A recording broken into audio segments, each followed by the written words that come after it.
геолого-разведочному сезону готовы во всеоружие. Нерюнгри-Металлик начала подготовку к разведке месторождений. Новая техника на благо общества. ГУП ЖКХ передала новые машины своим филиалам. Автоледи-2018. В Ленске за звание профессионалов в вождении боролись представительницы прекрасного пола.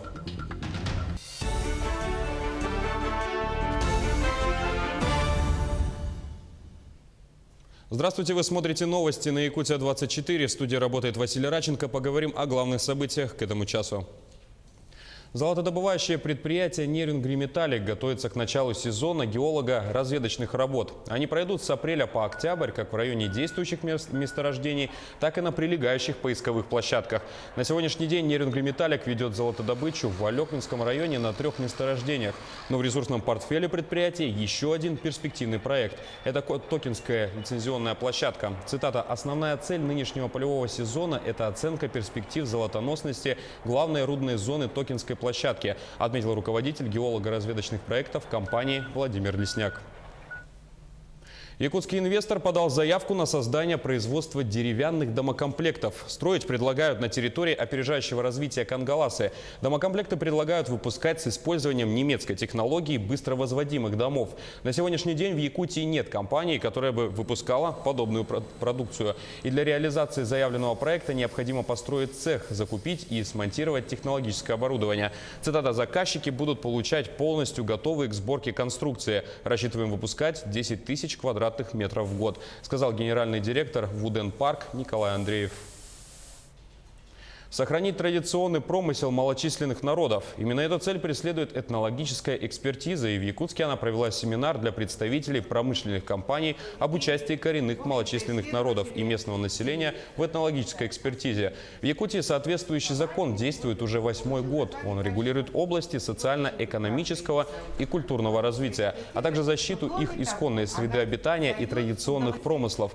Промышленным компаниям предложили, чтобы они не только добывали полезные ископаемые, но и накапливали социальный капитал для общества. То есть проводили какие-то программы социальной ответственности.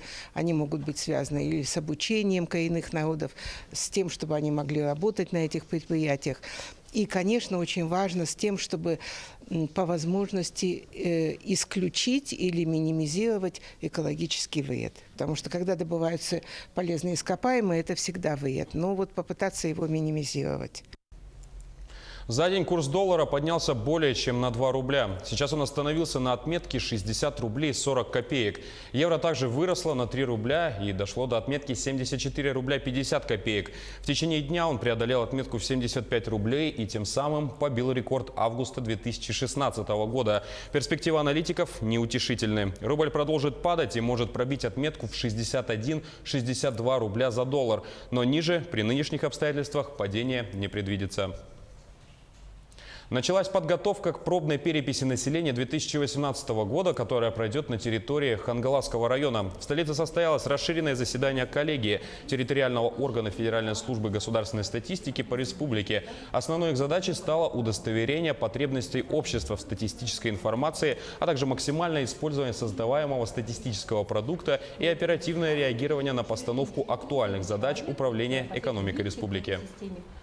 Цель – это вот как раз-таки подготовка к переписи 2020 года, то есть будут опробированы новые методы сбора информации, новые методы организации, технологические какие-то моменты. Да? Из нововведений, которые можно прямо сейчас сказать, это то, что пробная перепись населения будет проводиться еще и посредством портала госуслуг. То есть любой желающий, не только, кстати, житель Хангаласского района, любой желающий житель Российской Федерации сможет пройти перепись в период проведения пробной переписи населения в октябре этого года через портал госуслуг. ГУП ЖКХ сегодня проводит торжественную церемонию передачи спецтехники своим филиалам. Всего было приобретено 73 единицы, и ключи от новых транспортных средств получит только часть филиалов. Остальные будут переданы до июня этого года. Всего же новую технику получат 18 районов Якутии, где имеются филиалы ГУП ЖКХ, и 9 участков филиала Саха Спецтранс. Производственные филиалы ГУП ЖКХ сегодня получают маневренные погрузчики ДМ-34, надежные самосвалы, мощные топливозаправщики, водовозы на базе автомобиля «Урал» и прицепы-цистерны. Спецтехника, приобретенная предприятием по лизингу, оборудована системой подогрева двигателя и топливной системы. Автомашины заказаны в максимальной комплектации и предназначены для круглогодичного использования. Сегодня всего получает спецтехнику и ключи от нового автотранспорта 13 филиалов ГУП ЖКХ. Это Анапарский, Аллайховский, Кобяйский, Оленёвский, Алекминский и другие филиалы ГУП ЖКХ.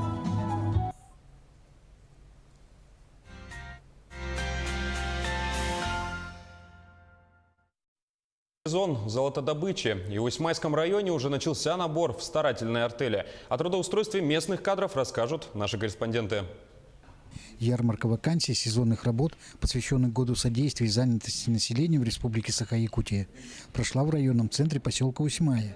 Здесь приоритетом является программа трудоустройства местных кадров в промышленность. Наша задача состыковать наше незанятое население, желающих трудоустроиться на старательские артели, и сами старательские артели, чтобы они набрали местные кадры, чтобы реализовывать вот эту программу «Местные кадры промышленности».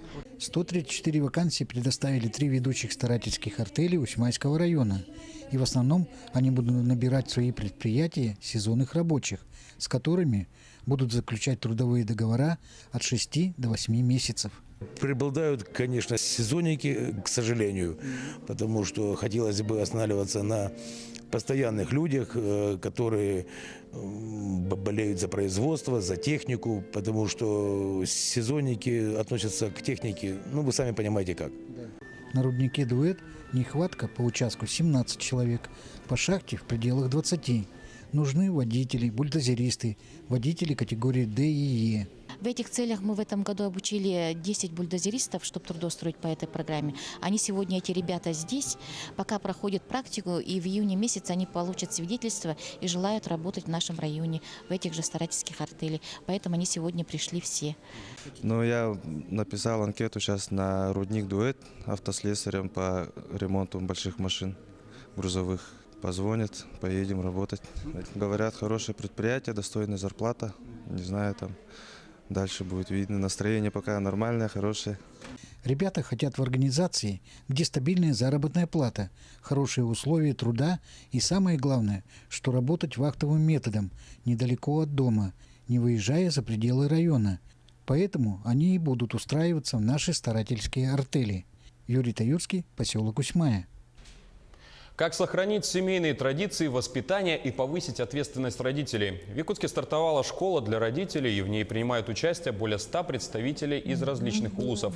Рассмотрели вопрос о проблеме виртуальной жизни ребенка, а также взаимодействии с обществом, о юридической и экономической грамотности родителей. Как отметили участники мероприятия, в последнее время остро стоит проблема утраты семейных ценностей. Родители просто-напросто недостаточно времени уделяют детям.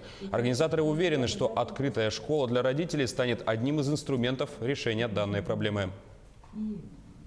Сегодня родители больше всего волнуют вопросы. Это, наверное, все-таки, возвращаясь к тому, что мы информационная система уже наша страна, как и весь мир, это привлечение детей к компьютерам.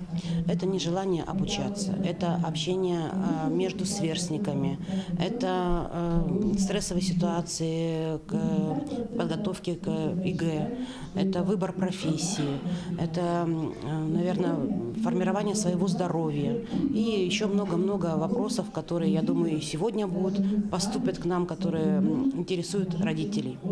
Не сбить ни один конус и преодолеть змейку. Профессионалов в вождении среди женщин определили в Ленске. Соревнования прошли традиционно в районе пристани на реке Леня. За звание «Автоледи-2018» боролись 26 представительниц прекрасного пола. Об успехах и показателях расскажет Светлана Балеева. Анастасия Сафонова – постоянная участница соревнований. Вот и в этот раз не смогла пропустить возможность получить заряд бодрости и позитива. Анастасия проходила трассу на внедорожнике. На первый взгляд громоздкий и тяжелый автомобиль, но девушка довольно легко им управляла. Не сбив ни одного конуса, преодолела змейку, заехала в бокс, развернулась на небольшом пятачке, выполнила движение задним ходом по кругу. Прохождение дистанции усложнялось непростым условием – льдом. Трасса, конечно, в этом году поинтереснее. Скользко, во-первых, везде льда много. Ну, я считаю, что я прошла хорошо, потому что мы нигде ничего не задели. У нас никакой остановки не было. Штурманом у меня был ребенок, конечно. Он один-единственный ребенок здесь. Но мы выступаем семейным подрядом, поэтому мы не переживаем. Анастасия Чуева участвует в соревнованиях второй раз. И тоже на внедорожнике. Девушка прошла дистанцию красиво и без ошибок. Но на финише, расстроившись, признается, что времени затратила много. Поэтому, вероятнее всего, в десятку не попадет.